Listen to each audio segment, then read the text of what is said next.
Baruch atah Adonai Eloheinu melech ha'olam shehakol niyeh b'dvarei. Okay, good morning to everybody. Thank you for joining us as we continue our journey through Sefer Likutei Moharan, Torah of Dalet. Today's class is sponsored anonymously in honor of Rebbe Yitzchak ben Rav Shlomo, the Ariya Kadosh, whose yahrzeit it is today, and generously sponsored by Zev Klein, Leila Nishmas' parents, Rivka Bryndel, Bas Simcha, and Ya'akov ben Yeshעיהו. The neshama should have an aliyah in the schus of our learning together, be'ezras Hashem. So yesterday, b'siyata d'shmaya, we spent a long time on Ois Zayin, where we were speaking about the concept of keser as misader and miyashiv. After a person uses the simcha shal mitzvah to rise up from malchus ta'asiyah, and to allow the penimiyus of malchus ta'asiyah to be malbish netzach haTorah, which means that their mitzvah, as a result of being performed with tremendous joy, is able to travel, is able to impact all the spiritual worlds, and then beyond that, netzach haTorah rises up to chesed kavur tiferes, means that it is able to receive bracha from there, whereas the source of the bracha is that chesed kavur tiferes is rising up to Chochmah, Binah, and Das, right? And in that place there's moichin, in that place there is essence that's able to serve as the source, the makar habracha for the lower spheres, right? On that relative level. But ultimately, where does Chochmah, Binah, and Das get its energy from? They get their energy from keser, which is the desire to bring that whole schema into existence in the first place, right? Which is created as a result of the conjugation between Malchus of Yitzira, which is the lowest level of the higher phase, as well as Chesed Kavur Tiferes of Asiya, right? The Chesed Kavur Tiferes is that realm of the aspect of what will be necessary for the world of Asiya on the lower level. And those together create keser, which is misader and miyashev. It is the mashpia as well as the metzamtzem, like we learned yesterday, and therefore it is a place of mati v'loy mati. It is a place of reaching, attaining, accessing, daika through the inability to access, right? And that striving to attain is exactly what enables us to attain. And there, just like in Chochmah, Binah, and Das, like we learned, which was an aspect of the Yadayim rising up to Seichel, that was Sikel es Yadav, Seichel es Yadav, required Emuna as well, Vayhi Yadav Emuna. So the Yadayim rising up, which is Chesed Kavur Tiferes, rising up to Chochmah, Binah, Das, requires Seichel. That's why it's rising to that place to receive the Seichel, as well as Emuna in that place. And Keser is, of course, no different. It's going to be a place of Amoin Mufla, where it's Pele, right? It's an aspect of Aleph, it's an aspect of Keser, but at the same time Amoin. It requires deep, deep Emunah. And there's no place that high up where a person attains total clarity, especially in Keser, which is called Ayin, and it's glimpsing, but it's having and not having. It goes in waves. It comes and goes. It's an aspect of hovering, where it's there, but it's not quite there. And you get it, but you don't quite get it, and that's the nature of this incredibly lofty level of Keser Elyon. So let's jump into Eis Ches, which is the sort of the end of Rebbe Nachman's unfolding of the lesson, and there Rebbe Nachman takes over and explains it in a deeper way, in a clearer way, rather.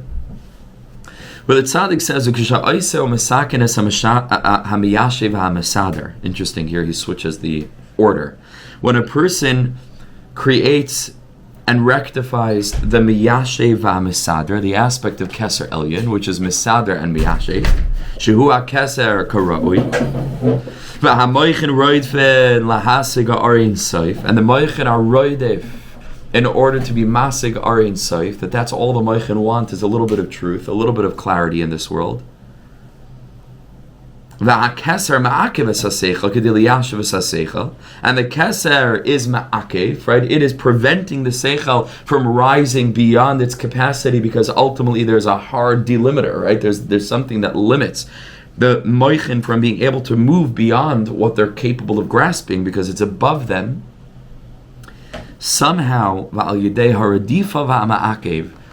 redifa, pushing up against the ma'akev, right? The redifa is the pursual, and the ma'akev is that which prevents the pursuing from attaining what it needs to attain. So when you have these two energies of resistance as well as an unceasing nature, an unceasing yearning to transcend the resistance, but the resistance is tight. You cannot go past it, right? But at the same time, the redifa, it doesn't stop, it doesn't give up. It's pushing up against that. When you have these two energies, which is the utmost of chesed and gevura, right? It's literally unified energy in that place of gevura, which is the limiting, and the chesed, which is this waves and waves and waves of yearning, despite the wall that is limiting. As I there is something that is accomplished in the moichin as a result of the inability to accomplish. Somehow there is this paradox of while Chochmah, Binah, and Das is trying to overcome the wall and reach beyond its limit, it cannot. But it's not as if it fails totally and nothing is gained. As a result of the pushing up against, as a result of, unto the breach, again and again and again, but the wall is not, you cannot break this wall. But as a result of not giving up, something happens in the moichin. Somehow, within the moichin is created chambers for the Ar Ein Sof. Cavities are created in the moyach, that although they did not transcend the boundary and reach beyond Keser into the next realm up, because that's impossible for the moichin of Asiya, it must stay where it is. Otherwise, the moichin would go chutz mikvol, a person would die, or a person would lose their brain. It would like a bechina ben zoyma, right? Who hits its v'nifka. That's what it means. You cannot see beyond. So there always has to be that realm of the limiting nature of the person's own sense of self. But somehow, as a result of yearning to see beyond, running up against that wall, Naseh Yichal in the Ar Ein Sof. Chambers for the light of the Ein Sof are created within the moichin. V'afal pikin lo yidiyav lo yisyada. But it isn't known and it doesn't make itself known. It cannot be known. It is not knowable. Kamuva Bazar Parshas Noach, which we read together inside of Migai Hai Prisa, Beredifa Dahai Machshava Mata V'Loi Mati. As a result of this Prisa, which is the boundary, Beredifa Dahai Machshava, and as a result of the Redifa of the Chochmah Binah and Das coming up against that Prisa, Mati V'Loi Mati. It reaches, but it doesn't reach. Because it does not transcend or transgress that boundary. But as a result of coming up against the boundary, again and again and again and again, there are hechalin, something is effectual, something is affected within the Chochmah, Binah, and Das, even though if you think of it, nothing is actually attained in an actual sense. It's an unbelievable paradigm. It's an unbelievable paradigm that we are learning in a very limited space, right, of something very hyper-specific of Chochmah, Binah, and Das, attempting to transgress the Keser of Asiya and rise up into the realms of, the lower spheres of Yitzira. But at the same time, this is something that applies all the way down on every single madrega. Because everything in penimiyus is just self-replicating all the way down.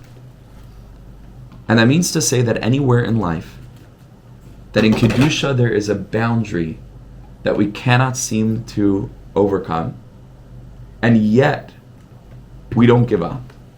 And we continue to attempt, and we continue to try, and we continue to get back up and to make a new beginning. Like Rebbe Nachman said, growing up, he would start hundreds of times a day. He would start anew, again and again and again, whatever avodah he was working on, and he fell from that.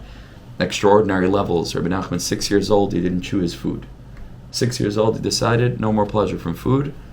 He would take the food, he would shove it right down the throat without letting it touch his palate. Right? So yeah, just to give you a glimpse of what kind of levels. And he would fall from that avodah, start again. Again and again and again and again. Even, and here's the point, without actually attaining what we seek to attain. Because from our perspective, let's say, relatively speaking, it is unattainable. For whatever reason, it's withheld from us, at least in that geder, of that phase. Says the Rebbe, Mati v'lai mati. There is a non-attainment of what it is that we are striving to attain. Loi mate. We don't get it. We don't get there. But in the striving to attain that which is unattainable, mate, there is something that is gained. I think perhaps this is the penimiyus of the ancient Yush B'olam Klal. Rebbe Nachman's warning each and every one of us, there's no despair in the world at all. And you say, well, why not? Why not? If there really is a brick wall that is impossible to breach, then wouldn't it save me a lot of time and effort if I just gave up? Because it's impossible to attain. It's impossible to achieve. And here the Rebbe comes with this brand new chiddush based in this piece from the Zohar Kodesh, which is totally enigmatic, but is literally the secret of all secrets. Torah Chof Dalet is the deepest of all depths, which comes to paradoxically reveal that the striving and yearning to access that which ought to be despaired over because it is impossible to attain is somehow effective in transforming. It's this paradoxical thing. It's somehow effective in making a real change in the heart, mind, and spirit of the one who never stops striving to reach that which is, again, impossible to reach. And therefore, says Rebbe Nachman, Ein Shemiyash, because you don't know what God needs from you. The spiritual madrigas that you think you'll attain when you cross the wall, when you manage to climb over the fence, or the spiritual madrigas that Kadosh Baruch Hu is trying to help you attain as a result of attempting to climb the fence and failing. Because you think that nothing is gained. And actually, you don't know what Hashem needs from you. Actually, in that experience of attempting and failing and not giving up and yearning, there are heichalim for the Ar Ein Sof that are created within your soul. Loi mate.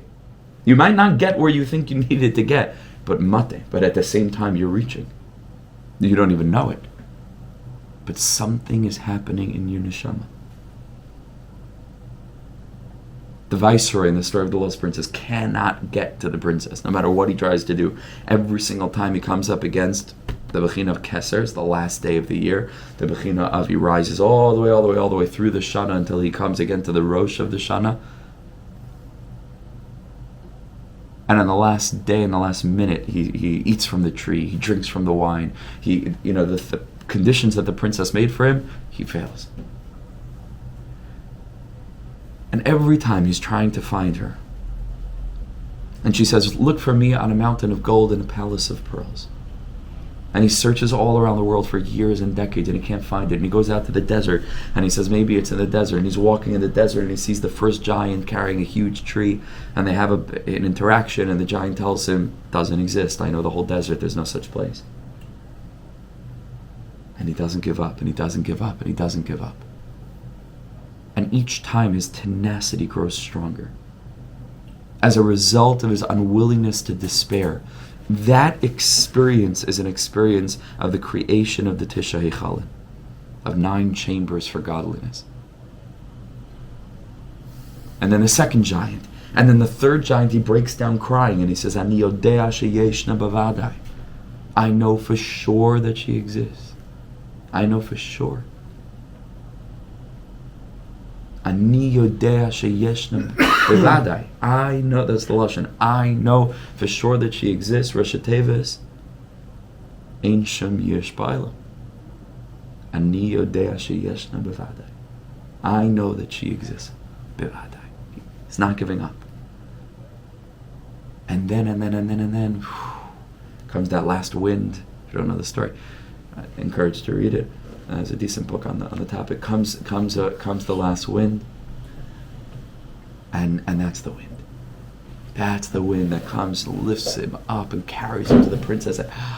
As a result of his not giving up. Umigoya prisa beredifa da'i machshava mati v'loy mati. Prisa, uprisa ze ha'mesader v'miyashiv. This boundary is the mesader and the miyashiv. This is a reference to keser. Shubechinas keser. Shehu paros bein hanetzalim levein hamatzil, which is spread out like a mighty barrier between the netzalim, between the creations, and levein hamatzil, between the Creator. V'hisevidu teisha hechalin. And the Zohar continues, as a result of this, when the Redifa Machshava runs up against the Prisa, Mate v'loy mate, he does not attain, and still somehow mysteriously he attains. And 9 chambers are created, the lav ina nahirin, which are not connected to the aspect of nefesh v'loy ruchin, and not ruach v'loy nishmasin, and not nishmasin v'lesman dekaima bahu, and there's nobody who can be established on that level v'loy mizdapkin, and they cannot be connected with v'loy mizyadin, and they cannot be known.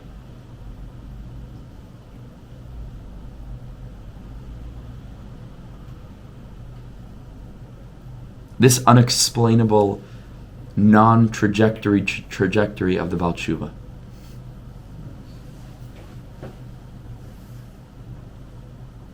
This world of David HaMelech, Yehuda,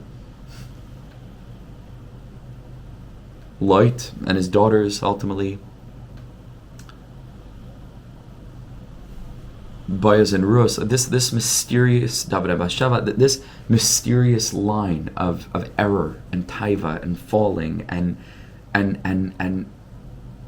not managing to achieve that which in the book it says we need to achieve, and we'd very much like to achieve, and we're striving to achieve, and we can't seem to achieve, despite our best efforts.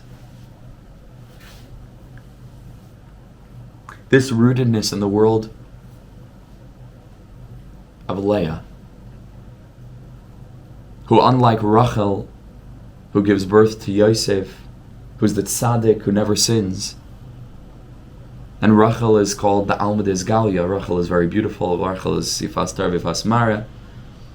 Leah is the Amud Gasia. Leah is the hidden realm. Eine Leah Rakos. Leah is the, you don't see anything on the outside on Leah. And this is the mysterious process, non-process process, which can't even be articulated. It's how could that be? How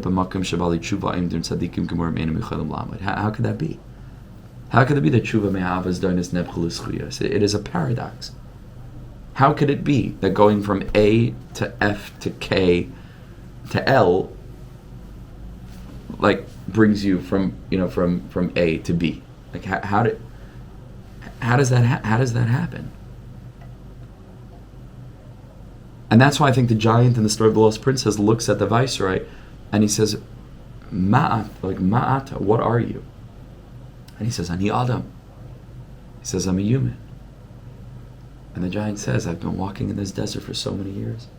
I've never once saw a human here.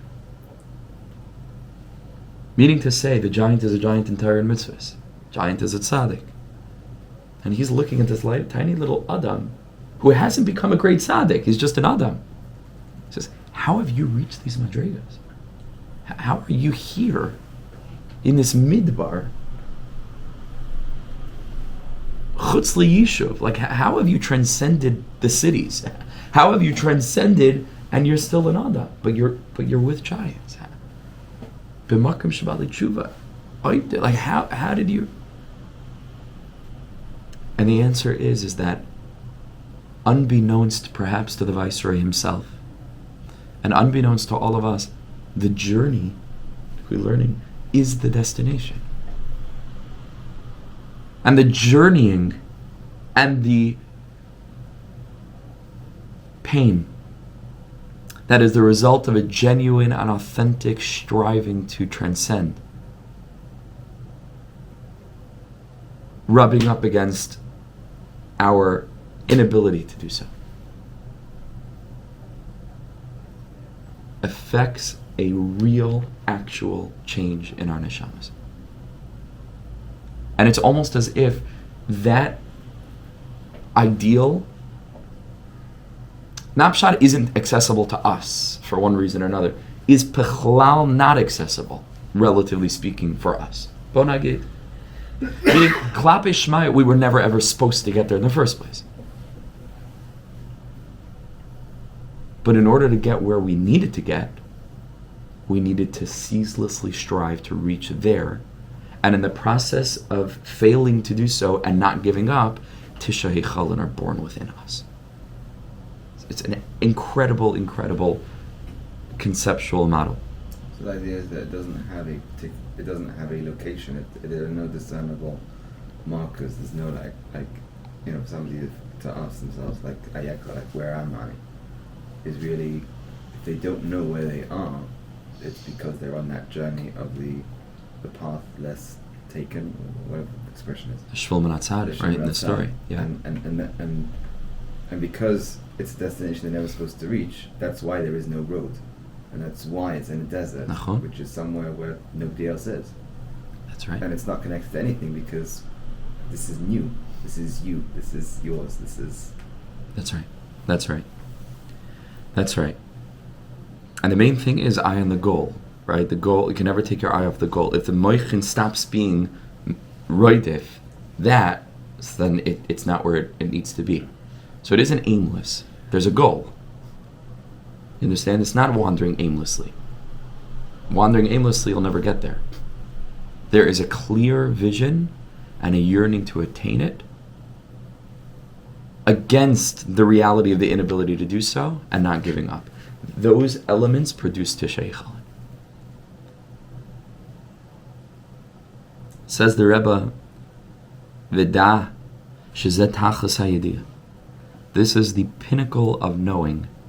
Ki tachas hayediyah is deloi neda. Because the pinnacle of knowing is to reach a point where you no longer know. Not as a result of ignorance, but as a result of accessing such a degree of moichin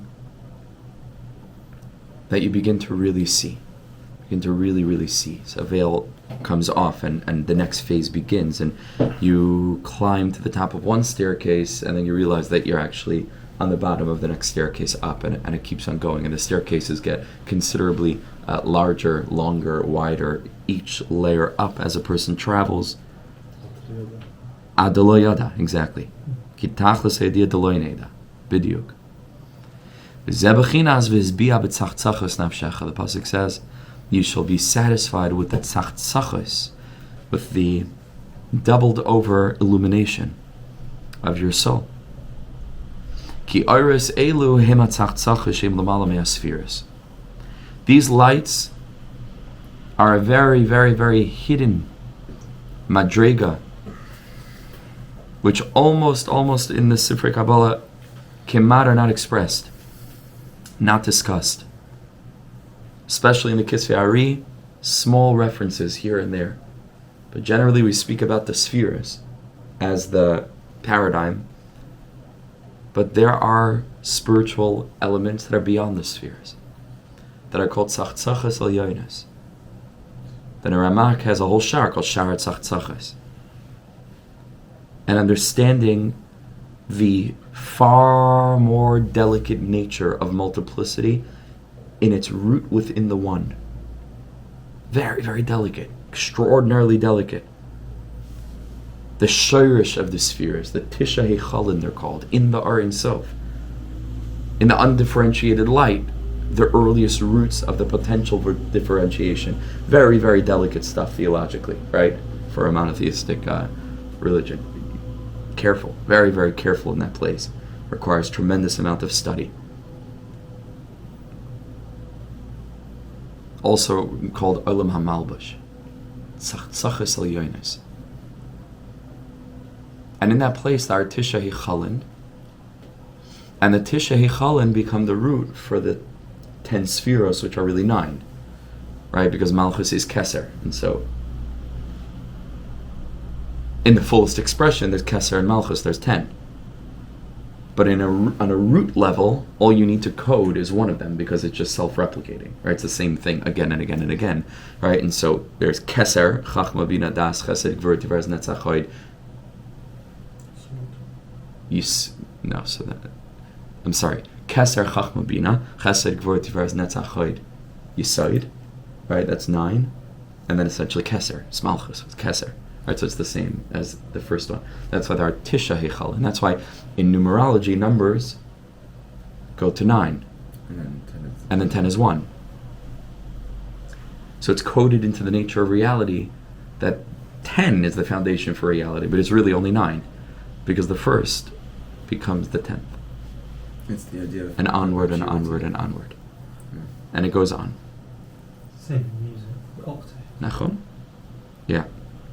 Just over there, it's 9, or there it's 8. The concept of the first and the last. Yeah. The same. Mm-hmm. It goes on and on and on. So these are the Tisha Hecholin called the Tzachtzachos Shehim Lamala Mea Spheres, which are beyond the spheres. Ashrei Misha Zeicha. Fortunate is the one who is meriting. Sheyirdev Machshavte Lahasig Asagas Elu. That on a higher level, by tzaddikim, this isn't struggling with things and trying to overcome a yitzhar. This is at its root, in the true expression of where these things actually belong, in the highest, being right. We spoke before at length about the lower manifestation of the same model, right? Which we're going to also learn about in later Torah's Lamed Aleph and other places. Here we're talking back at the root.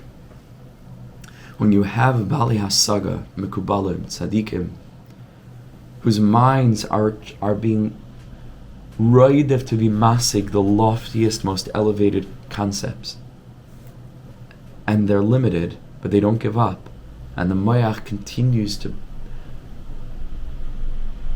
attempt to breach that mechitza. When that happens, even though it is impossible for the seichel to be able to grasp certain layers of hasaga, because it cannot be accessed, it cannot be known. Fortunate is such a person, because this creates the tisha eichal, and v'tisha eichal and elu nasan al yedei b'tisha. These 9 heichalim are a result of the b'tisha, which means the beating, the stomping, the banging up against this mechitza, shemevatshin hamoichin b'keser b'shas redifa, that the moichin are running up against keser every time b'shas redifa. Boom! I can't understand lamala mitam mizman. I can't understand lamala min hamakam. Boom! But I'm trying to. I'm trying to get some kind of sense of that which is beyond this world. You'll never attain it. It's unattainable. But some glimmer of that will come through on the other side as a result of the hamoichin in class. Now the moichin are 3: Chochmah, Binah, Das. V'chol echad kol mitlas. And in the process of the banging and the beating of up against this wall, the betisha, each of the moichin is kolol of each of the other moichin, because they all work together. Chochmah and Binah are train Randall Sparshin, are 2 friends that never depart. The right and left hemispheres of the brain bridged by something called the corpus callosum in the actual physiology, right, which is a tremendously dense white brain matter nerve center that bridges the right and left hemisphere of the brain and enables communication between them. And if a person doesn't have that functioning, it is shreklach, like what it does to a person. It's the most horrible thing. There are people like that who don't have a corpus callosum, and they just totally split in their identities with fascinating repercussions, which are very interesting Kabbalistically, because it's all the Tzelem Elokim. But in a spiritual sense, that's das, which is keser, which manifests as das. That is what the corpus callosum is. It is physically above,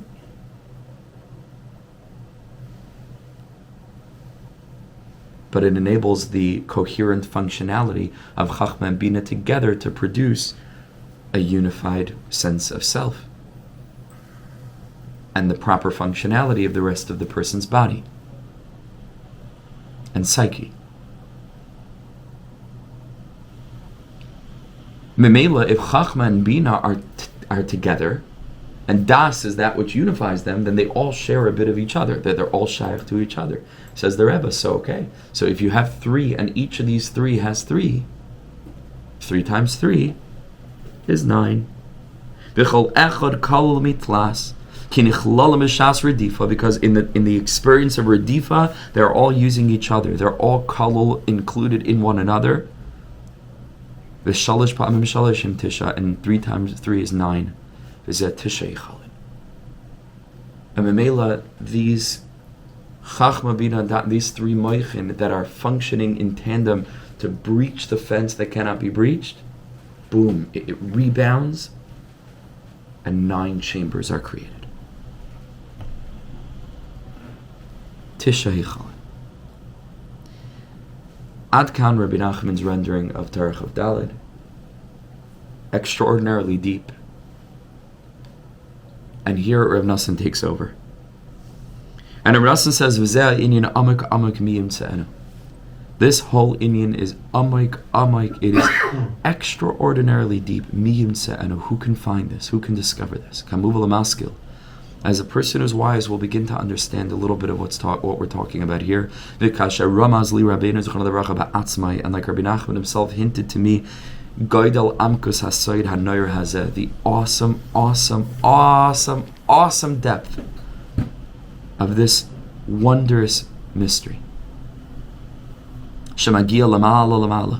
which reaches up and up and up and up and up, and teaches the secret of rising even though it seems impossible, and never giving up, and the power of ratzah, and the power of yearning, even though a person doesn't merit to access what it is that they're yearning for.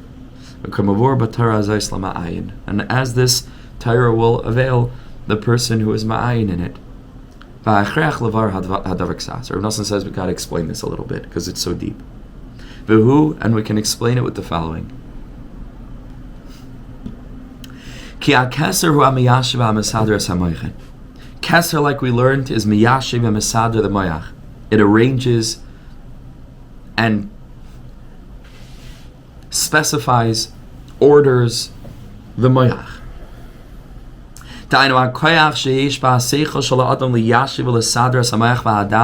The ability that a person has to be able to quieten the mind,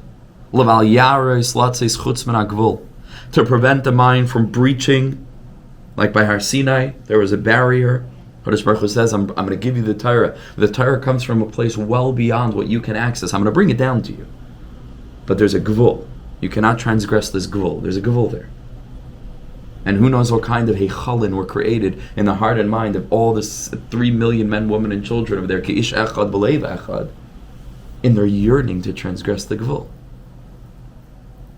So paradoxically, the gevul was actually not meant to withhold them. The gevul was to enable them to access that which can only be accessed when there's a gevul and you strive to transcend it with the inability to do so. We have to understand what is that gevul, what is that mechitza, and again, to translate it on a personal level to all the various mechitzas in our life that we're trying to overcome, like what is that about? Is the point getting there? Or is the journey the destination? Because Yismach Lev, like we've learned now a number of times in the context of Torah Chof Gimel, Chof Beis, Yismach Lev is Mevakshe Hashem. Just the Bikush is somehow already Yismach Lev, creating Hechalin. Another understanding of that you will not reach. It usually means pshat is you shouldn't move the gevul. But Beisasik could also mean you won't reach it, as in you'll try and get there, but you cannot. Well, but your data is Hashem. That's what. Yeah. Is that the limit? Yes, das. But it's limited, right? There is a limit. So Keser is that ability, the Miyashiv HaMesader, to be miyashiv and mesader samoyach v'hadas leval yaris lotzis chutz min hagvul zeh koyach u'bechinas keser kanal. So there is a knowledge, right? But tachlis hayidia, there is a knowing, but ashaloi neda. That's the pinnacle. Zeh koyach u'kumay mechitza. That koyach in the brain is like a mechitza. It is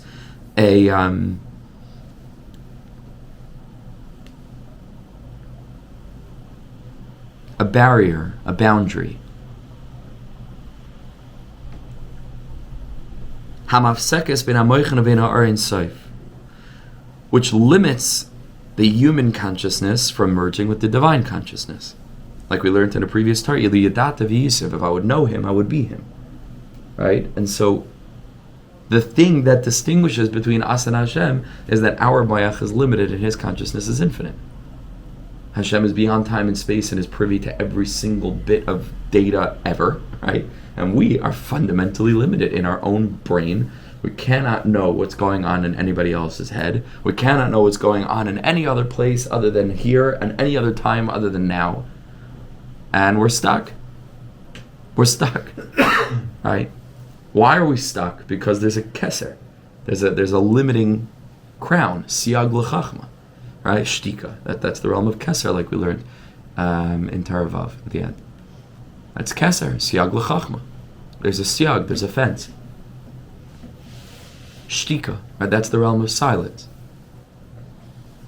Lo dumya sihila. There's no words that can be expressed because there's no language. Because all the language has been dictated by keser, like we learned yesterday. And so in that place of keser itself, there's just shtika. Because prior to language being decided in terms of what's going to be expressed is the pure seichel, which is beyond language. Just is, Ar Ein Sof. This koyach that is the miyashiv and the mesader, it prevents the mayach be'es mirutzasam, rather uridifasam, at the time of their ceaseless striving and pursuit. Not to breach that fence, again paraphrasing about our Sinai, that limiting boundary, and to rise beyond its mechitza.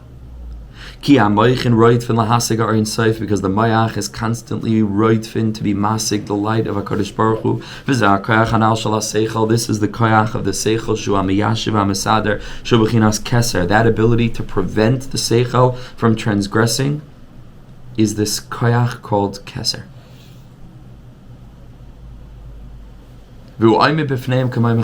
And it literally stands like a mechitza. It's the skull, right? Who knows without the skull? Just a brain, what it can access. Like, who knows? It would merge with all of reality. And there's consciousness in everything. Everything has moichin, right? There's, everything has moichin. Maybe like the physical skull is keser. It's literally what it is. It prevents a person from merging with that which is not the person. It's the hard line limit. It is the extent of my consciousness. I live in here. And without the this, which is the keser, which is the cranium, maybe I would merge with everything around me.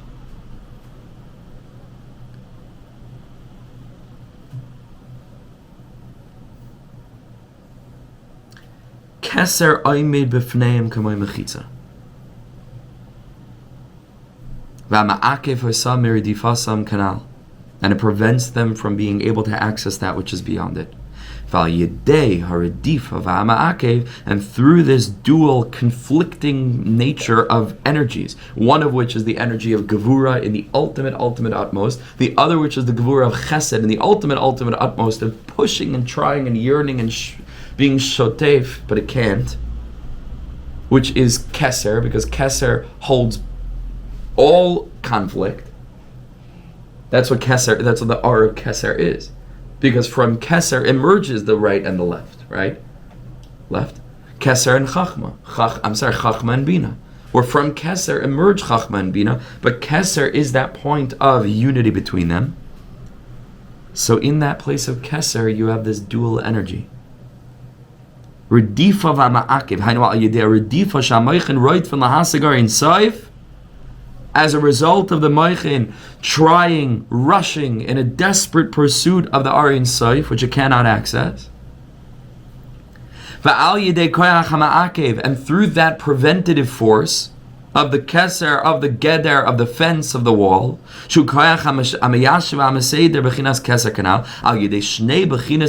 these two aspects,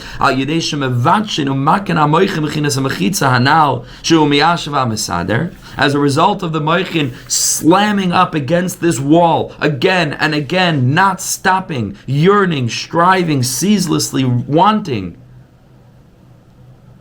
and never, ever, ever despairing, never giving up. Through this process, even unbeknownst to it, somehow, some way, it is accessing that which cannot be accessed. There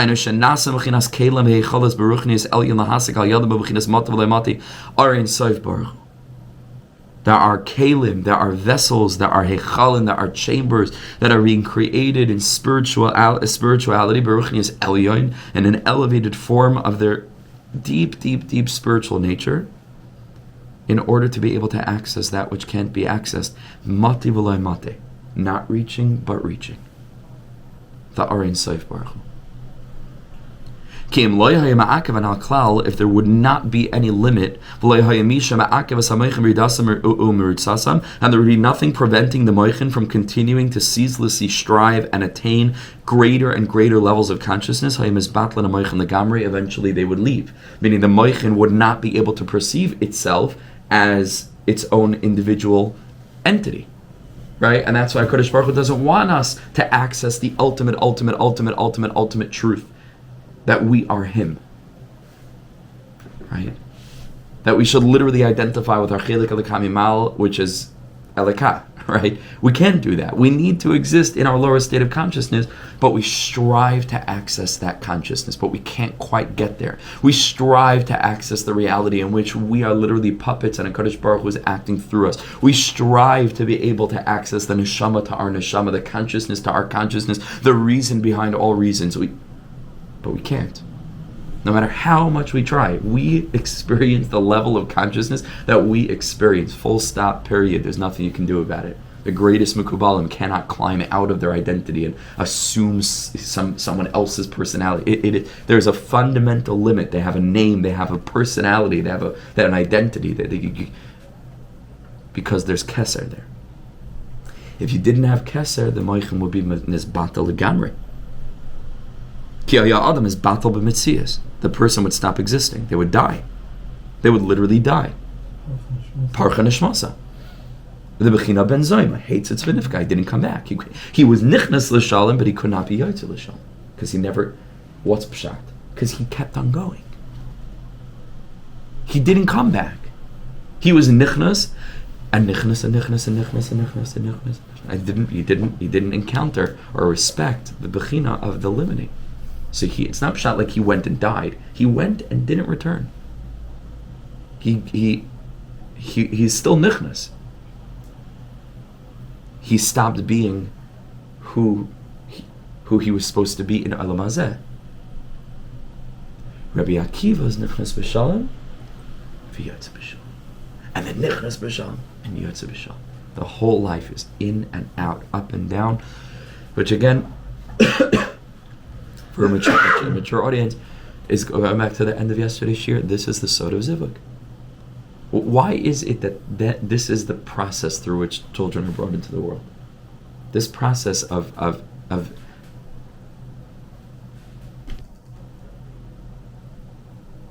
movement in this way,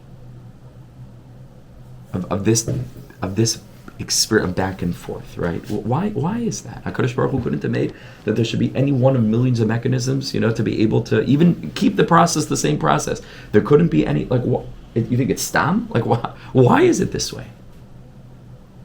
Because the secret of bringing life into the world is the realization that I am trying to get somewhere which is impossible to get.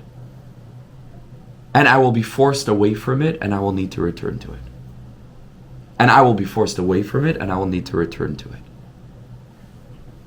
And somehow, some way, in my incapability to access what I try to access, which means husband and wife in a time of zivug, there's a yearning on the part of the spouses to literally disappear within each other.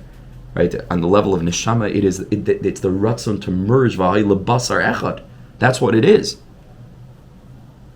But come what may, they are two halves of one whole.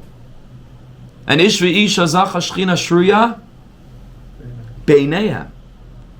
So there needs to be fundamentally maintained the distance between them.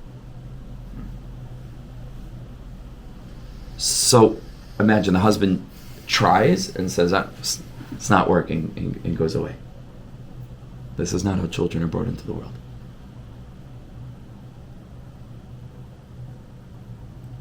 Are you hearing what I mean to say?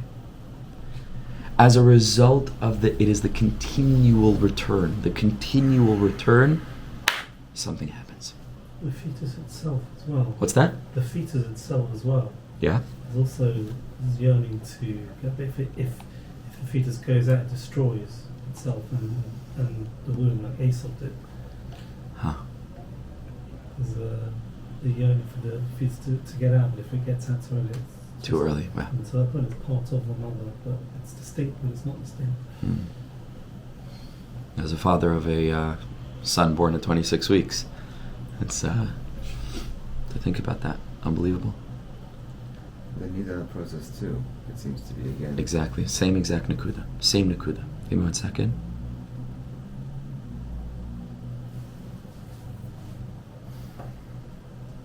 It turns out that the process that creates life is the process that throughout life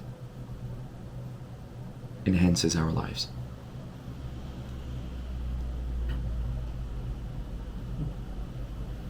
This is the secret of life. This is the secret of penimiyus haTorah. This is the secret of the Derech Baal Shem Tov. This is the secret of David HaMelech. This is the secret of David Malka Mashiach. This is the secret of the entire world and the project of crumbling, and still humanity trying to figure this thing out together and failing, but trying and failing, and things get worse, but we hope for them to get better, and we try idealism from this angle and that angle, and not quite getting. This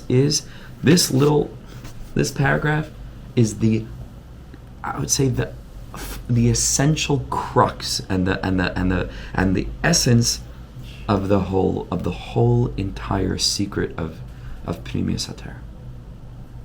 It does not get more essential than this.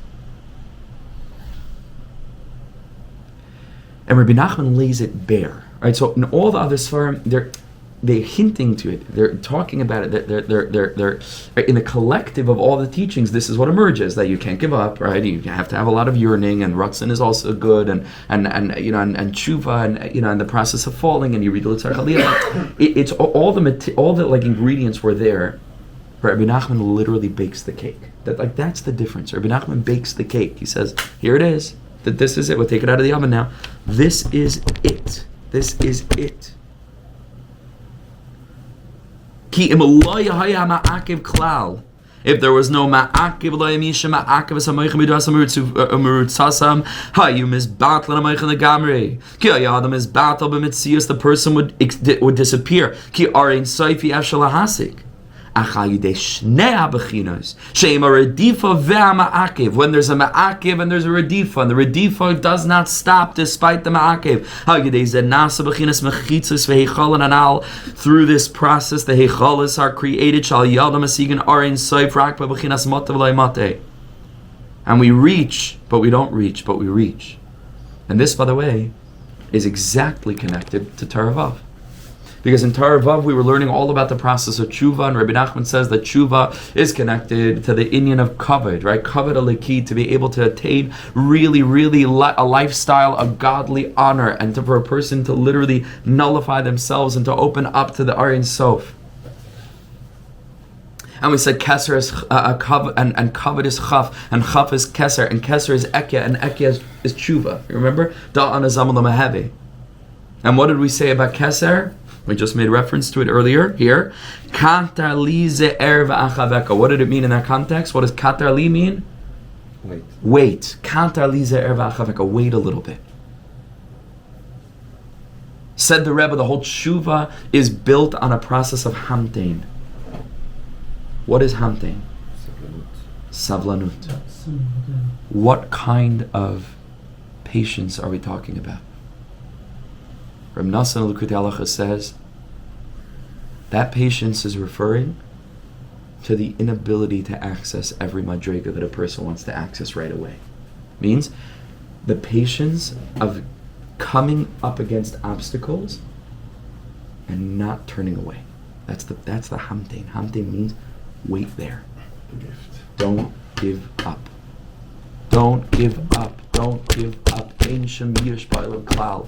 You see how Rebbe Nachman's fundamental teachings are, they are coded throughout the most glorious hashkafic worldview that is totally unified and absolutely nuanced and multifaceted and like a diamond shining with the most brilliant light.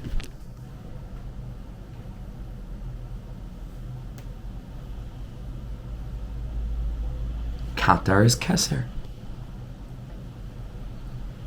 Everybody wants the ceasefire talks to go through in Quatar. Takes a long time. Don't give up.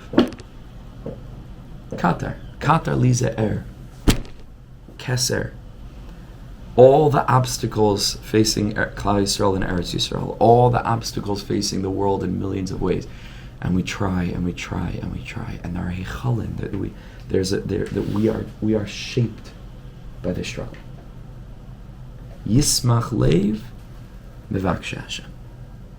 Uperish matav mati, says Rebbe Nachman, the reaching but not reaching. Yadua lamavinim is known to those who understand. Dainu shemagia ve'ena magia. You reach it, but you don't reach it. A person strives ceaselessly to access, and at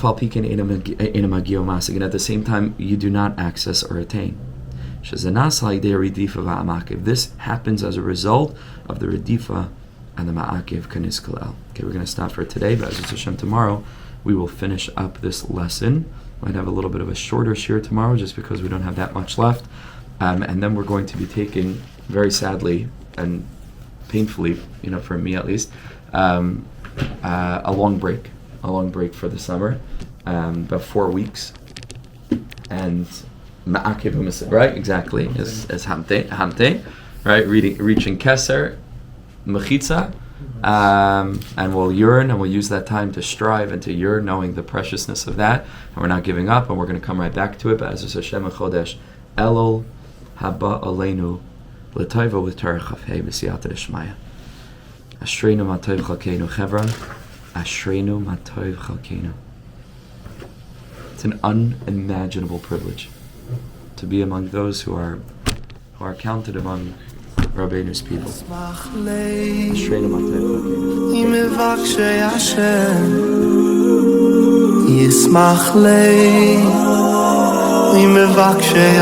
chalkeinu.